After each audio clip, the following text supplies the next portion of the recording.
ஒரு கிராமத்தில் ஒரு சிறுவன் வாழ்ந்து வந்தான். அவன் பெயர் குட்டி. மேய்ச்சலுக்கு ஆடுகளை ஓட்டிச் சென்று வருவதுதான் அவனது வேலை. அவன் ஒரு சிரிப்பு முகம் கொண்ட சுறுசுறுப்பான பையன். ஆனால் அவனிடம் ஒரு கெட்ட பழக்கம், பொய் பேசுவது. ஒருநாள் குட்டி வேண்டுமென்றே கிராமத்தாரை ஏமாற்ற, ஐயையோ ஐயையோ, ஓநாய் வந்துருச்சு, ஓநாய் வந்துருச்சு என்று கத்தினான். கிராம மக்கள் அவனை நம்பி பதறியடித்து கொண்டு ஓடி வந்தார்கள். ஆனால் அவர்கள் வந்து பார்த்தபோது அங்கு ஓநாய் ஏதும் இல்லை. அனைவரும் குட்டியை சகட்டு மேனிக்கு திட்டிவிட்டு அங்கிருந்து கோபமாக சென்றார்கள். இப்படியே 2 முறை நடந்தது. அடுத்த நாள் அன்று நிஜமாகவே பெரிய விபரீதம் ஒன்று நடந்தது. மலைப்பக்கம் உள்ள மரங்களுக்கு இடையில் இருந்து உண்மையாகவே ஒரு பெரிய சாம்பல் நிற ஓநாய் மறைந்து கொலைவெறியுடன் ஆடுகளின் பக்கம் வந்தது. அதை பார்த்த குட்டி உண்மையில் பயந்து அலறினான். ஓநாய், ஓநாய் வந்துருச்சு, தயவு செய்து உதவுங்க என்று.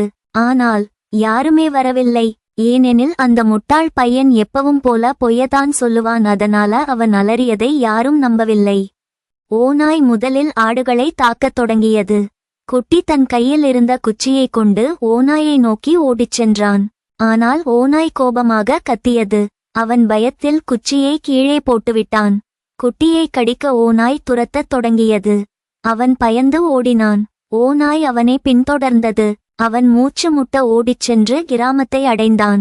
கிராம மக்கள் ஓநாய் துரத்த ஓடிவரும் குட்டியை பார்த்து அதிர்ந்து போனார்கள். உடனே எல்லோரும் தங்களிடம் இருந்த மரக்குச்சிகள், கருவிகள் என கையில் கிடைத்த அனைத்தையும் எடுத்துக்கொண்டு ஓநாயை விரட்டினர். ஓநாய் பயந்து ஓடிவிட்டது. தற்போது குட்டி மிகவும் வருந்தினான். அவன் எப்போதும் பொய்கள் சொல்லி மக்களை ஏமாற்றி வந்ததாகவும், ஆனால் இன்று உண்மையிலேயே நிஜத்தை சொன்னாலும் மக்கள் அதை நம்ப மறுத்ததை புரிந்து கொண்டான். அப்போது ஒரு வயதானவர் அவனிடம் வந்தார். பொய் பேசினால் யாரும் ஒருபோதும் நம்பமாட்டாங்க குட்டி என்றார். அவன் நெஞ்சு வலிக்க தலைகுனிந்து அழுதான். வயதில் மூத்தோர் அவனை கையில் தட்டி சமாதானம் கூறினர். அவன் தன்னை மாற்ற விரும்பினான். அவன் எழுந்து நிமிர்ந்து உறுதி செய்து கூறினான், இனிமேல் நான் உண்மையைதான் பேசுவேன், பொய் சொல்ல மாட்டேன் என்று. தற்போது அனைவரும் சந்தோஷமாக அவனை பாராட்டினார்கள். மாலை சூரியன் மெதுவாக அஸ்தமிக்க குட்டி மீண்டும் தனது ஆடுகளை மேய்த்து கொண்டிருந்தான். இப்போது பொறுப்புடன், உண்மையுடன். ஒருவேளை எப்போதாவது ஒரு பொய் தற்காலிகமாக சிரிப்பை தரலாம்.